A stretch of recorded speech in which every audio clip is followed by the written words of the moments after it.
Hello everyone, welcome to Chem Scholar. How are you all? I hope you are doing good. My name is Vanita और हम cover कर रहे हैं class 11 chemistry का chapter 3 classification of elements and periodicity in property. So हम periodic trends in properties of elements देख रहे थे. So there are two types of trend. First था फिजिकल ट्रेंड और सेकंड था केमिकल ट्रेंड. तो हम 4 फिजिकल ट्रेंड पढ़ चुके हैं. फर्स्ट था एटॉमिक रेडियस, सेकंड था आयोनिक रेडियस, थर्ड था आयनाइजेशन एंथैल्पी एंड फोर्थ था इलेक्ट्रॉन गेन एंथैल्पी. और आज हम एक नया फिजिकल ट्रेंड पढ़ने वाले हैं, वो है इलेक्ट्रोनेगेटिविटी. तो सबसे पहले इलेक्ट्रोनेगेटिविटी की हम डेफिनेशन ही पढ़ लेते हैं. तो इलेक्ट्रोनेगेटिविटी की डेफिनेशन क्या है? The tendency of an atom in a chemical compound to attract shear electron to itself is called electronegativity. तो क्या होती है इलेक्ट्रोनेगेटिविटी? किसी भी एटम की टेंडेंसी जो एटम केमिकल कंपाउंड में प्रेजेंट होता है, यानी कि केमिकल कंपाउंड में जो एटम प्रेजेंट होता है उस एटम की टेंडेंसी इलेक्ट्रॉन पेयर इलेक्ट्रॉन को, शेयर पेयर इलेक्ट्रॉन को अपनी तरफ अट्रैक्ट करने की, उसे कहा जाता है इलेक्ट्रोनेगेटिविटी. मैं आपको सिंपल एग्जांपल से बताती हूँ. फॉर एग्जांपल ये एक एटम है, ठीक है. अब ये एटम यहाँ पे है 2 इलेक्ट्रॉन, यहाँ पे 2 इलेक्ट्रॉन है, मतलब ये शेयर इलेक्ट्रॉन है, इन्हें शेयर इलेक्ट्रॉन कहा जाएगा. तो ये जो 2 इलेक्ट्रॉन है, तो ये एटम की इस 2 इलेक्ट्रॉन को अपनी तरफ खींचने की जो ताकत है इस एटम की, वही कहलाएगी इस एटम की इलेक्ट्रोनेगेटिविटी. फॉर एग्जाम्पल मैं आपको एक एग्जाम्पल दे के समझाती हूँ. फॉर एग्जाम्पल ये एक कंपाउंड है, केमिकल कंपाउंड HCl. HCl में 2 एटम है, एक है हाइड्रोजन और दूसरा है Cl. अगर आप हाइड्रोजन का इलेक्ट्रॉनिक कॉन्फ़िगरेशन देखोगे तो इसका एटॉमिक नंबर है 1, इसके पास एक ही इलेक्ट्रॉन है. क्लोरीन का आप इलेक्ट्रॉनिक कॉन्फ़िगरेशन देखोगे तो 2, 8, 7. यानी कि आपको क्या दिख रहा है? इसके आउटर मोस्ट शेल में एक ही इलेक्ट्रॉन है, इसका डुप्लेट कंप्लीट नहीं है, ये स्टेबल नहीं है. क्लोरीन के आउटर मोस्ट शेल में है 7 इलेक्ट्रॉन, इसके पास 8 इलेक्ट्रॉन नहीं है, इसको 8 इलेक्ट्रॉन की जरूरत है, यानी कि इसको और एक इलेक्ट्रॉन की जरूरत है. तो ये भी स्टेबल नहीं है. तो ना तो यहाँ पे हाइड्रोजन स्टेबल है और ना ही यहाँ पे क्लोरीन स्टेबल है. तब ये दोनों क्या डिसाइड करेंगे कि इनको स्टेबल होना है. तो स्टेबल होने के लिए ये अपना एक इलेक्ट्रॉन शेयर करेंगे. हाइड्रोजन अपना एक इलेक्ट्रॉन शेयर करेगा और क्लोरीन अपना एक इलेक्ट्रॉन शेयर करेगा. क्लोरीन के पास कितने इलेक्ट्रॉन थे? क्लोरीन के पास टोटल थे 7 इलेक्ट्रॉन इसके आउटर मोस्ट शेल में. ये अपना एक इलेक्ट्रॉन देगा और हाइड्रोजन के पास एक ही इलेक्ट्रॉन था, लेकिन हाइड्रोजन को अपना डुप्लेट कंप्लीट करना है, इसे स्टेबल होना है, तो ये अपना एक इलेक्ट्रॉन यहाँ पे रख देगा. अब क्या होगा? अब आपको क्या दिख रहा है? इस हाइड्रोजन का डुप्लेट कंप्लीट हो गया, इसके पास कहने के लिए आ गए 2 इलेक्ट्रॉन, और इस क्लोरीन के आउटर मोस्ट शेल में आ गए 8 इलेक्ट्रॉन, यानी कि इसका डुप्लेट कंप्लीट हो गया और इसका ऑक्टेट कंप्लीट हो गया. तो इस तरह से ये स्टेबल हो गया. बट अब यहाँ पे क्या होता है? यहाँ पे जो क्लोरीन का एटम है वो क्या करता है? ये जो हाइड्रोजन और क्लोरीन ये दोनों मिलाकर एक एक इलेक्ट्रॉन जो शेयर किए थे, ये इलेक्ट्रॉन ये क्लोरीन अपनी तरफ अट्रैक्ट कर लेता है. हाइड्रोजन क्लोरीन, ये क्लोरीन क्या करेगा? ये जो इलेक्ट्रॉन थे वो अपनी तरफ अट्रैक्ट कर लेगा. तो ये स्ट्रक्चर जो है वो इस तरह से दिखेगा आपको, यानी कि हाइड्रोजन और क्लोरीन ने मिलाकर जो 2 इलेक्ट्रॉन जो इन्होंने शेयर किए थे, ये क्लोरीन अपनी तरफ खींच लेगा. तो ये, और यहाँ पे जब इन्होंने शेयर किए थे तो यहाँ पे एक बॉन्ड बनेगा, इस बॉन्ड को कहा जाता है कोवैलेंट बॉन्ड. तो इन दोनों में से क्लोरीन क्या निकला? क्लोरीन ने जो हाइड्रोजन और क्लोरीन का जो इलेक्ट्रॉन था, पेयर ऑफ इलेक्ट्रॉन था, वो अपनी तरफ इसने अट्रैक्ट कर लिया. यानी कि अट्रैक्ट करने की वजह से इसके ऊपर आ गया एक पार्शियल नेगेटिव चार्ज और इसके ऊपर आ गया पार्शियल पॉजिटिव चार्ज. क्यों? क्योंकि इसने इसका इलेक्ट्रॉन ले लिया तो इसके पास पॉजिटिव चार्ज और इसके पास आ गया नेगेटिव चार्ज. तो यही होगी इस एटम की इलेक्ट्रोनेगेटिविटी. क्योंकि क्लोरीन ने शेयर पेयर ऑफ इलेक्ट्रॉन को अपनी तरफ अट्रैक्ट किया है, तो ये क्लोरीन की होगी इलेक्ट्रोनेगेटिविटी. यानी कि क्लोरीन के पास वो टेंडेंसी थी कि वो शेयर पेयर ऑफ इलेक्ट्रॉन को अपनी तरफ अट्रैक्ट कर सका, तो वही कहलाएंगी इस एटम की इलेक्ट्रोनेगेटिविटी. आई होप आपको ये समझ में आ गया होगा. अब देखो इलेक्ट्रोनेगेटिविटी जो है ये एक नॉन मेजरेबल क्वांटिटी है, यानी कि जिस तरह से हम ionization enthalpy, electron gain enthalpy में मेजरेबल क्वांटिटी थी वो, यानी कि उसका एक यूनिट था, उसे हम मेजर कर सकते थे क्योंकि वहां पे single gaseous atom molecule use होता था। बट यहाँ पे क्या चाहिए, यहाँ पे इलेक्ट्रोनेगेटिविटी हमें देखने के लिए, यानी कि इलेक्ट्रोनेगेटिविटी आपको हमेशा दो एटम के बीच में दिखेगी, कभी आपको सिंगल गैसियस एटम मॉलिक्यूल के बीच में नहीं दिखेगी, क्योंकि इलेक्ट्रोनेगेटिविटी एक नॉन मेजरेबल क्वांटिटी है। इसीलिए इलेक्ट्रोनेगेटिविटी को मेजर करने के लिए डिफरेंट डिफरेंट स्केल बनाई गई। तो फर्स्ट है पॉलिंग स्केल, सेकंड है मूलिकन स्केल और थर्ड है ऑलरेड-रोचो स्केल। तो सबसे ज्यादा यूज होने वाली जो स्केल है वो है पॉलिंग स्केल। तो सबसे पहले हम देखते हैं पॉलिंग। पॉलिंग ने इलेक्ट्रोनेगेटिविटी मेजर करने के लिए एक इक्वेशन दिया था, और इन्होंने ये जो इक्वेशन दिया था ये कोई मैथमेटिकल कैलकुलेशन के बेसिस पर नहीं दिया था। इन्होंने ये जो इक्वेशन दिया था वो थर्मोकेमिकल डाटा के बेसिस पर दिया था। तो इन्होंने ये जो इक्वेशन दिया था वो इक्वेशन क्या था, वो इक्वेशन था XA minus XB is equal to 0.208 into under root of EA to B minus under root of EA into EB। अब इन्होंने ये जो इक्वेशन दिया था, इन इक्वेशन में क्या था, XA माइनस XB, ये क्या था, फॉर एग्जांपल दो एटम है A और B। A और B का जो इलेक्ट्रोनेगेटिविटी का डिफरेंस है वो है XA माइनस XB, यानी कि ये क्या है, इलेक्ट्रोनेगेटिविटी ऑफ एटम A और ये है इलेक्ट्रोनेगेटिविटी ऑफ एटम B।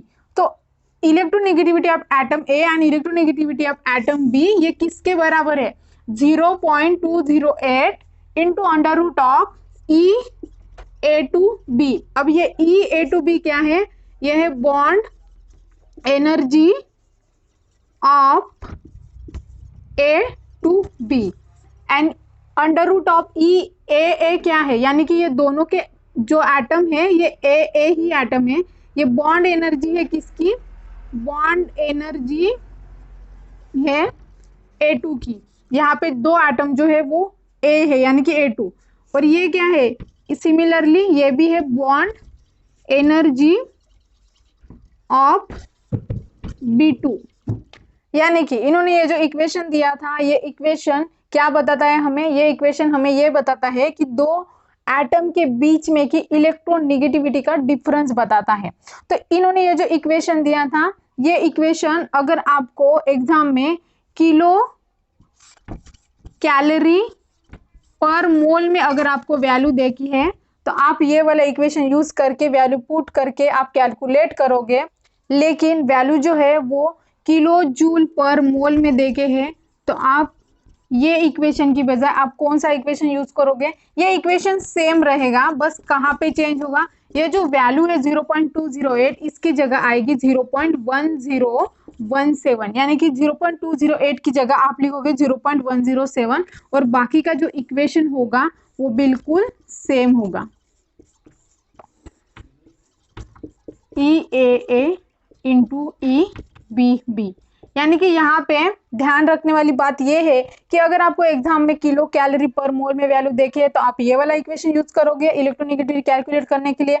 अगर आपको एग्जाम में किलो जूल पर मोल में वैल्यू देखे तो आप ये वाला इक्वेशन यूज करोगे इलेक्ट्रोनेगेटिविटी मेजर करने के लिए। अब हम देखते हैं सेकंड नंबर की स्केल, वो है मूलिकन स्केल। मूलिकन स्केल, तो मूलिकन जो थे इन्होंने बहुत ही सिंपल इक्वेशन दिया था इलेक्ट्रोनेगेटिविटी मेजर करने के लिए। इन्होंने क्या कहा था, इलेक्ट्रोनेगेटिविटी जो है वो आयनाइजेशन एंथैल्पी और electron gain enthalpy, ionization enthalpy और इलेक्ट्रॉन गेन एंथैल्पी का एवरेज है इलेक्ट्रोनेगेटिविटी, यानी कि इलेक्ट्रोनेगेटिविटी जो है वो इलेक्ट्रॉन एफिनिटी और आयनाइजेशन एंथैल्पी का एवरेज है, इसके बराबर है। तो ये इक्वेशन हो जाएगा XM is equal to XM यानी कि Mulliken IE plus EA divided by 2, यानी कि ये इसका एवरेज। और इस इक्वेशन में इन्होंने जो आयनाइजेशन एंथैल्पी और इलेक्ट्रॉन गेन एंथैल्पी यूज की थी वो यूज की थी इलेक्ट्रॉन वोल्ट पर एटम में।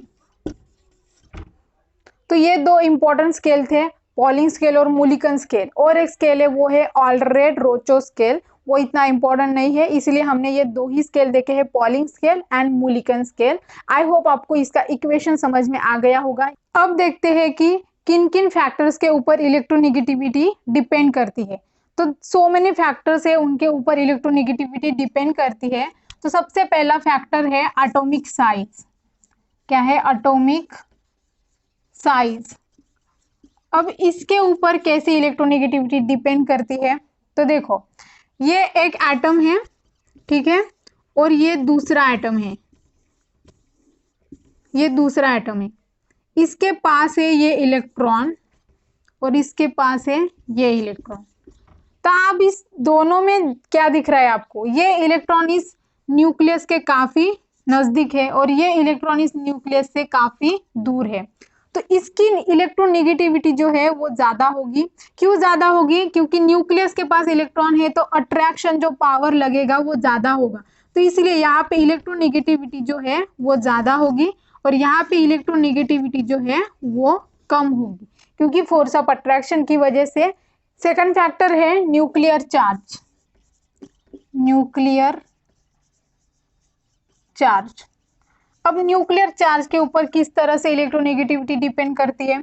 तो देखो, ये एक एटम है, इसमें है न्यूक्लियर चार्ज, और ये एक एटम है, इसमें बहुत ज्यादा न्यूक्लियर चार्ज है, यानी कि पॉजिटिव चार्ज बहुत ज्यादा है। तो क्या होगा? इसकी इलेक्ट्रोनेगेटिविटी जो है इस एटम की वो कम होगी और इसकी इलेक्ट्रोनेगेटिविटी जो है वो ज्यादा होगी। क्यों ज्यादा होगी? क्योंकि यहाँ पे क्या है, जो नंबर ऑफ न्यूक्लियर चार्जेस है यहाँ पे ज्यादा है एज कम्पेयर टू दिस, इसलिए इसकी इलेक्ट्रोनेगेटिविटी कम होगी और इसकी इलेक्ट्रोनेगेटिविटी ज्यादा होगी। थर्ड नंबर का फैक्टर है जिस पर इलेक्ट्रोनेगेटिविटी डिपेंड करती है वो है हाइब्रिडाइजेशन। हाइब्रिडाइजेशन। अब हाइब्रिडाइजेशन के ऊपर किस तरह से इलेक्ट्रोनेगेटिविटी डिपेंड करती है? तो देखो, हाइब्रिडाइजेशन क्या होता है, हाइब्रिडाइजेशन क्या होता है ये हम डिटेल में पढ़ने वाले हैं नेक्स्ट चैप्टर में, केमिकल बॉन्डिंग में। बस आप यहाँ पे इतना समझ लो कि हाइब्रिडाइजेशन मतलब मिक्सिंग ऑफ ऑर्बिटल। तो there are the so many types of hybridisation, but main जो है वो 3 हाइब्रिडाइजेशन होते हैं। एक होता है sp, दूसरा होता है sp2 और तीसरा होता है sp3। तो ये इलेक्ट्रोनेगेटिविटी जो है, जितना s कैरेक्टर ज्यादा होगा इलेक्ट्रोनेगेटिविटी जो है वो ज्यादा होगी। यहाँ पे देखो, sp का जो होता है हाइब्रिडाइजेशन वो होता है 50% और यहाँ पे sp2 का होता है 33.3% और sp3 का होता है 25%। तो यहाँ पे इलेक्ट्रोनेगेटिविटी किस तरह से डिपेंड करती है? जहाँ पे ज्यादा s कैरेक्टर होगा उसकी इलेक्ट्रोनेगेटिविटी ज्यादा होगी। तो यहाँ पे s कैरेक्टर किस में है? sp हाइब्रिडाइजेशन में है, यानी कि s कैरेक्टर ज्यादा होगा तो इलेक्ट्रोनेगेटिविटी जो है वो भी ज्यादा होगी। तो इसमें कौन सा सबसे ज्यादा इलेक्ट्रोनेगेटिव है? sp इलेक्ट्रोनेगेटिविटी निगेटिव है, बाद में है sp2, बाद में है sp3। नेक्स्ट फैक्टर है जिस पर इलेक्ट्रोनेगेटिविटी डिपेंड करती है वो है चार्ज ऑन कटायन। अब देखो, अगर मैं कहूँ आपसे Fe3+ है, Fe2+ है और Fe3+ है, इन दोनों में से कौन सा ज्यादा इलेक्ट्रोनेगेटिव है? Fe3+। क्यों ये ज्यादा इलेक्ट्रोनेगेटिव है? क्योंकि इसके पास, इसे हम ऑक्सीडेशन स्टेट भी कह सकते हैं, इसके पास जो नंबर ऑफ प्रोटॉन्स है यानी कि पॉजिटिव चार्ज जो है वो ज्यादा है, तो इसके कारण वो इलेक्ट्रॉन को ज्यादा अच्छी से अट्रैक्ट कर पाएगा। तो यहाँ पे कौन ज्यादा इलेक्ट्रोनेगेटिव होगा? Fe3+। यहाँ पे Copper2+ है, Copper+ है, कौन ज्यादा इलेक्ट्रोनेगेटिव है? Copper2+ obviously. फिफ्थ वाला जो फैक्टर है वो है charge on anion. Charge on अनायन, यहाँ पे देखो, एक है O निगेटिव और दूसरा है O2 निगेटिव, इसमें से कौन सा ज्यादा इलेक्ट्रोनेगेटिव होगा? तो यहाँ पे देखो, O के ऊपर है एक अनायन और O के ऊपर है 2 अनायन, तो इसमें से सबसे ज्यादा कौन इलेक्ट्रोनेगेटिव होगा? O-। क्यों? क्योंकि यहाँ पे एक ही इलेक्ट्रॉन है और यहाँ पे 2 इलेक्ट्रॉन है। अब इसको अगर इलेक्ट्रॉन को अट्रैक्ट करना है इसको, तो यहाँ पे 2 इलेक्ट्रॉन है, तो कहीं ना कहीं वहां पे इलेक्ट्रॉन होने की वजह से वहां पे रिपल्शन होगा, वहां पे शील्डिंग होगी, शील्डिंग के कारण जो न्यूक्लियर पावर है वो कम होगा, इसलिए वहां पे इलेक्ट्रॉन को जो अट्रैक्ट करने की जो क्षमता है इस न्यूक्लियस की वो कम हो जाएगी। इसीलिए इसकी जो इलेक्ट्रोनेगेटिविटी है वो कम होगी as compare to O minus से, क्योंकि O के पास एक ही चार्ज है, इसीलिए यहाँ पे इसकी इलेक्ट्रोनेगेटिविटी ज्यादा होगी as compare to O2 minus से। और एक फैक्टर है जिसके ऊपर इलेक्ट्रोनेगेटिविटी डिपेंड करती है, वो है सब्स्टिट्यूएंट। सब्स्टिट्यूएंट अटैच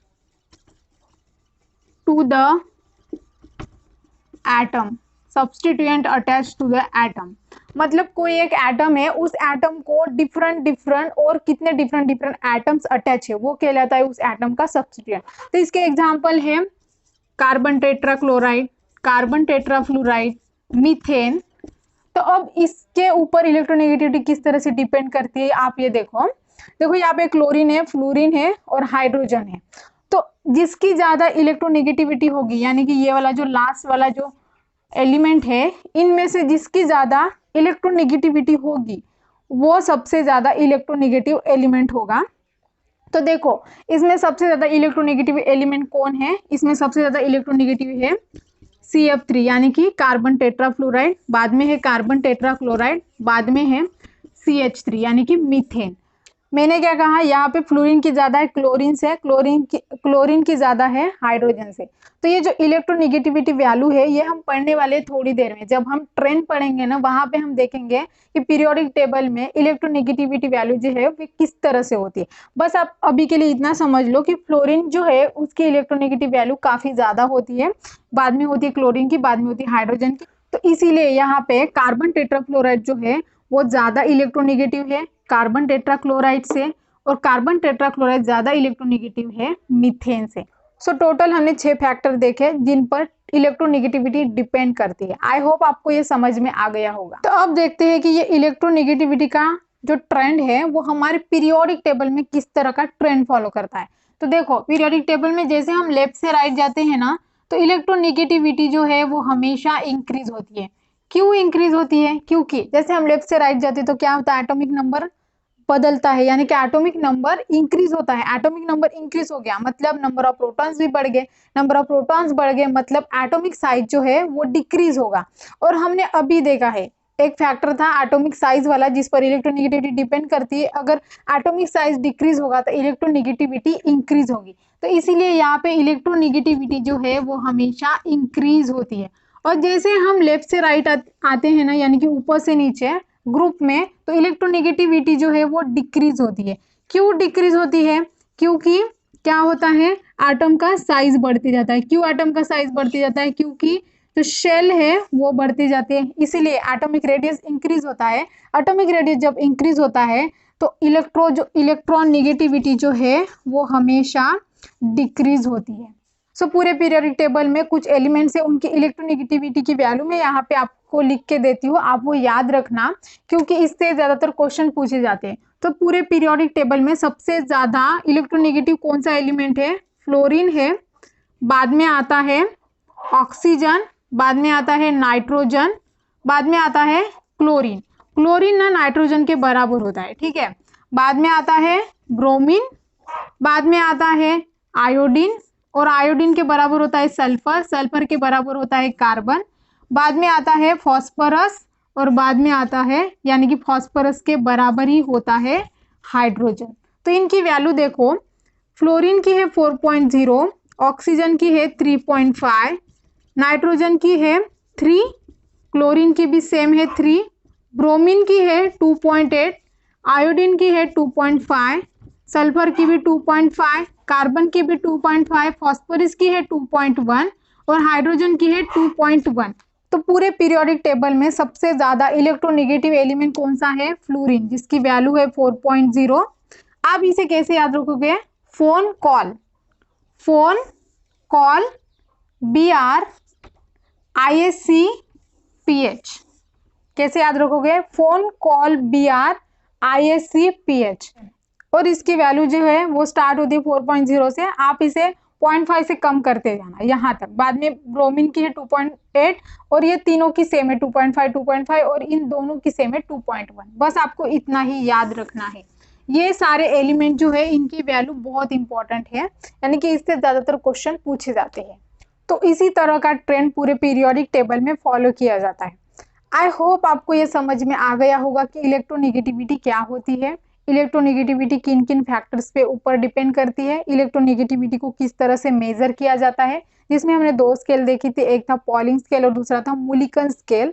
और बाद में हमने फैक्टर्स पढ़े थे। फैक्टर्स में क्या क्या था हमने देखे थे कि size of atom, nuclear charge, charge on anion, charge on cation, hybridisation, substitution attach to the atom, इन सारे फैक्टर्स के ऊपर किस तरह से इलेक्ट्रोनेगेटिविटी डिपेंड करती है। बाद में हमने देखा था पीरियोडिक टेबल में इलेक्ट्रोनेगेटिविटी का ट्रेंड जो है वो किस तरह से फॉलो होता है। जैसे हम लेफ्ट से राइट जाते हैं तो इलेक्ट्रोनेगेटिविटी इंक्रीज होती है, जैसे हम ऊपर से नीचे आते हैं तो इलेक्ट्रोनेगेटिविटी डिक्रीज होती है। और हमने कुछ इलेक्ट्रोनेगेटिविटी वैल्यू भी देखी है, यानी कि पूरे पीरियोडिक टेबल में कौन सी जो इंपॉर्टेंट इलेक्ट्रोनेगेटिव एलिमेंट है उनकी हमने वैल्यू भी पढ़ ली है। आई होप आपको समझ में आ गया होगा कि इलेक्ट्रोनेगेटिविटी क्या होती है। अगर ये वीडियो आपको थोड़ी सी भी हेल्पफुल रही हो तो चैनल को कर दीजिए सब्सक्राइब एंड वीडियो को कर दीजिए लाइक एंड शेयर।